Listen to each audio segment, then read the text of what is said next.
This is going to be the first of a two-part video series covering exchange rates.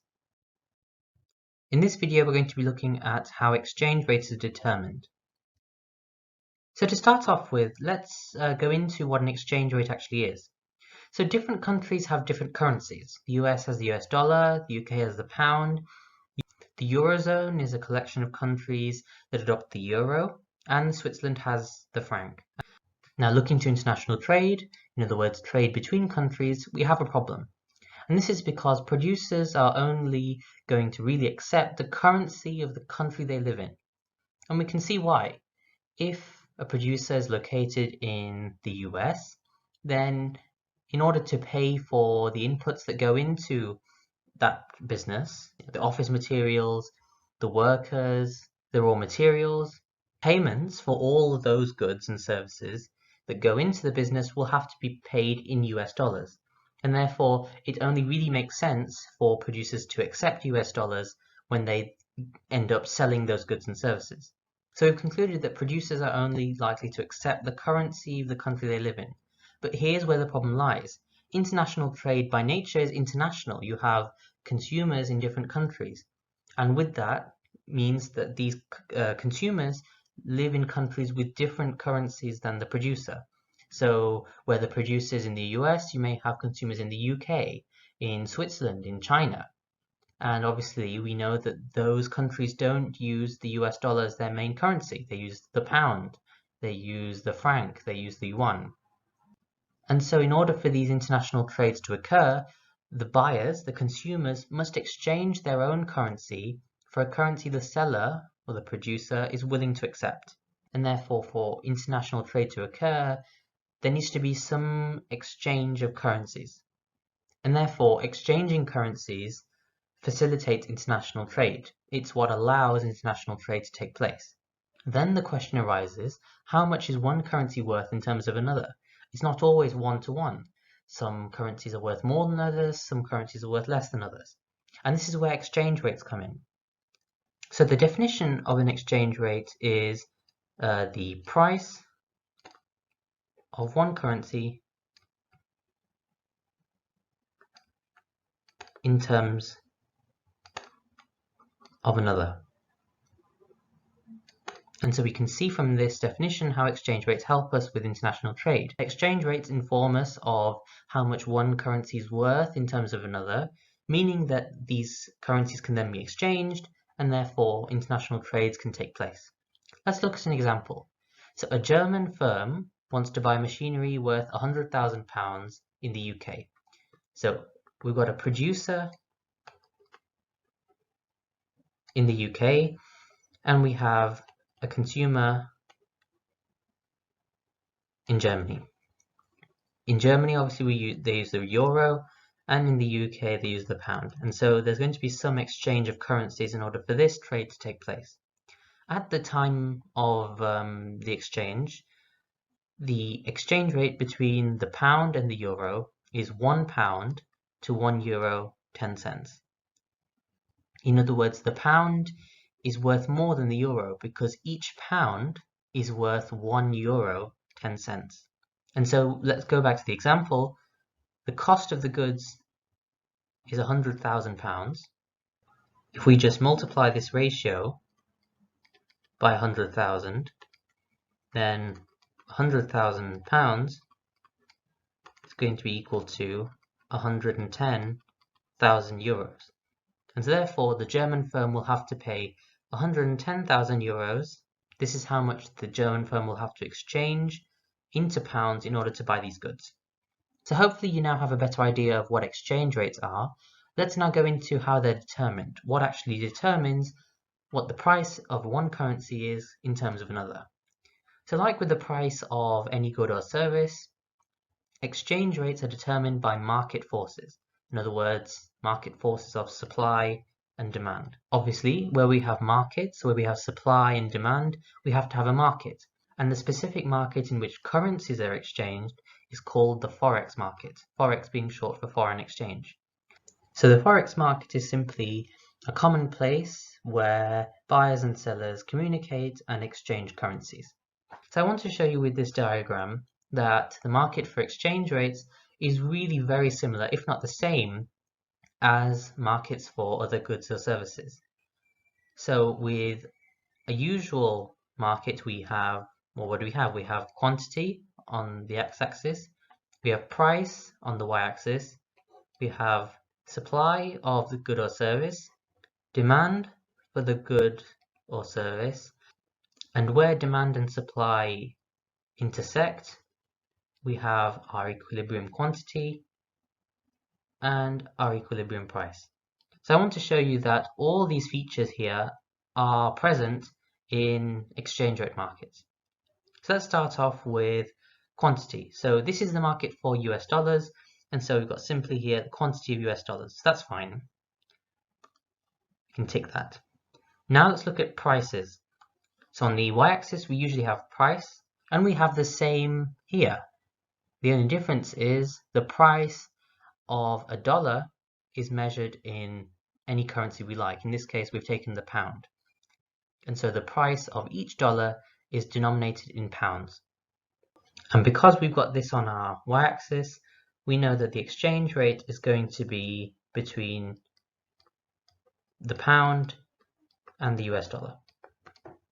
So that's the same as well. Then supply and demand, we have those as well. So those are the same. And we can also see here that we have that intersection of supply and demand, which brings us both our equilibrium quantity. This is the quantity of US dollars being sold at that equilibrium, and the equilibrium exchange rate. So this is the exchange rate between pounds and dollars, which are present on our usual market diagram as well. So this confirms that the market for exchange rates is exactly the same as the market for any other good or service, and that the exchange rate is determined by the intersection of supply and demand. So here are the factors affecting demand for a currency. So we have demand for exports, inward foreign direct investment, and interest rates. So firstly, demand for exports. As we said at the start of this video, the exchange of currencies, and therefore the existence of exchange rates, facilitate international trade.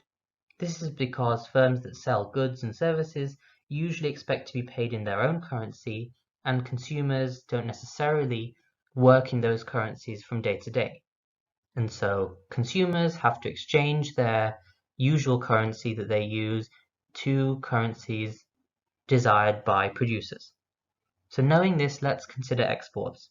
What is an export? So it's when a domestic firm will sell goods overseas. So in this case, foreign consumers will need to get hold of the currency of the firm in question in order to buy goods or services. And this goes hand in hand with exports. Therefore, if the demand for exports increases, this means that there will be increased demand for the currency of the exporting firm. Secondly, inward foreign direct investment. So inward foreign direct investment into a country can lead to an increase in the demand for that country's currency. Let's look at an example. So say that an American firm decides to build a factory in France. The French construction workers, architects, etc., everyone in France who is hired to take part in this project will still want to be paid in euros, as being paid in US dollars is useless for them. Local businesses will only really accept euros as payment. And therefore the American firm will have to exchange dollars into euros in order to make this project a reality, and therefore the demand for euros is going to increase. And lastly, interest rates. Interest rates can also affect the demand for a currency. If the interest rates in one country, for example the UK, are higher than those in other countries, then putting savings into UK banks will yield higher returns than putting those savings in banks in other countries with lower interest rates. However, UK banks only allow deposits in pounds, and this is likely to be the case in other countries. Banks are only likely to accept deposits in the currencies of the countries they are in. Therefore, in order to move savings into the UK, people have to buy pounds with their own currency, and this raises demand for the pound. So just to summarize, higher interest rates make saving more attractive. People will want to move money into the country with higher interest rates, so savings come in, and therefore that will increase the demand for the currency with the higher interest rate. So just like the Iskatap determinants of demand we went through in a previous video, the factors affecting demand for a currency will cause a shift in the demand curve. And so you can see in these two diagrams that shifts in demand for a currency can go two ways. Either demand increases, in which case the demand curve shifts rightwards or outwards, or demand for that currency can fall, in which case the curve shifts leftwards or inwards. Each of these changes will cause their respective changes in equilibrium exchange rate and equilibrium quantity. So now let's go into factors affecting the supply of a currency. As you can see, the factors that affect the supply of a currency are very similar to those factors affecting demand. So let's start off with demand for imports. In the same fashion as when we talked about exports, imports of goods and services into a country need to be paid with the currency producers abroad. An increase in the demand for imports into the UK, for example, will mean that more people sell pounds in order to acquire foreign currency. This will increase the supply of pounds available in foreign exchange markets. So an increase in demand for imports will lead to an increase in the supply of your currency. Secondly, outward foreign direct investment. This is very similar to inward FDI, just imagine this time it's the French firm building a factory in the US. This will mean that the French firm will have to sell euros and buy US dollars, increasing the supply of euros in the Forex markets. So just to summarize, an increase in outward FDI out of a country will increase the supply of that country's currency. And lastly, interest rates of other countries. If interest rates are higher in other countries, UK savers may decide to take their savings out of UK banks and put them in foreign banks with higher interest rates. However, in order to do this, these savers must exchange their savings from pounds to the currency accepted by the foreign bank in question. Again, this increases the supply of the pound. As you can see here, factors that affect the supply of a currency will cause shifts in the supply curve of those currencies, either inwards or outwards depending on if those factors increase or decrease the supply of those currencies. This will alter the equilibrium in the markets for those currencies, as shown. Now I want to talk about this idea of speculation. Speculation involves individuals, firms, or financial institutions, called speculators, that buy and sell currencies in the hope of making a profit. If speculators buy a currency when the exchange rate is low, and then sell that currency as it appreciates, then they will have made a profit. As you can see, speculation involves both buying and selling currencies at different times depending on market conditions, so therefore speculation can affect both supply and demand of currencies. Let's look at a simplified example of this buy low, sell high mechanism. Let's say that a speculator starts off with £100,000 that they're willing to invest in Forex markets. This speculator decides to exchange all of their pounds into US dollars when the exchange rate is £1 to $1.30. And so if they exchange all of these pounds, they will receive $130,000. And this is assuming away any exchange rate commissions or taxes of any kind. So they sit with this money happily until they find that the exchange rate between pounds and dollars changes to £1 to $1.20. Now what does this change in exchange rate mean? For comparing the pound to the pound is worth less. By the same reasoning, this means that the dollar is worth more. So although the pound has depreciated compared to the dollar the dollar has appreciated compared to the pound. And therefore, because the dollar has appreciated, the speculator decides to convert all of their dollars back into pounds. And with this exchange rate, and you can do the maths with this, if you would like me to make another video focusing on the maths of exchange rates and just going through a few examples, please do put a comment down in the comment section. But if you do the maths and convert this $130,000 into pounds again using this exchange rate, you'll find that the speculator will now have £108,333.33. And so you can see that just by buying once and selling again, so just 2 transactions, the speculator has managed to make just over £8,000 profit. And so you can see from this why people get involved with speculation in Forex markets.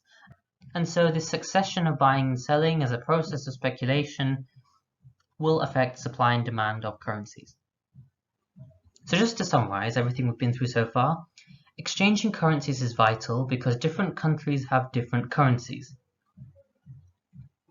This means that trading with other countries, so international trade, will likely require you to sell your own currency for the desired currency of the seller.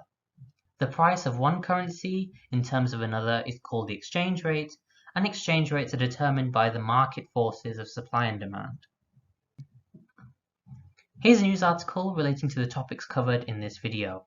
Pound exchange rates gain despite surge in claims for unemployment benefits. Thank you very much for listening, and please stay tuned for part 2 of this exchange rates video series.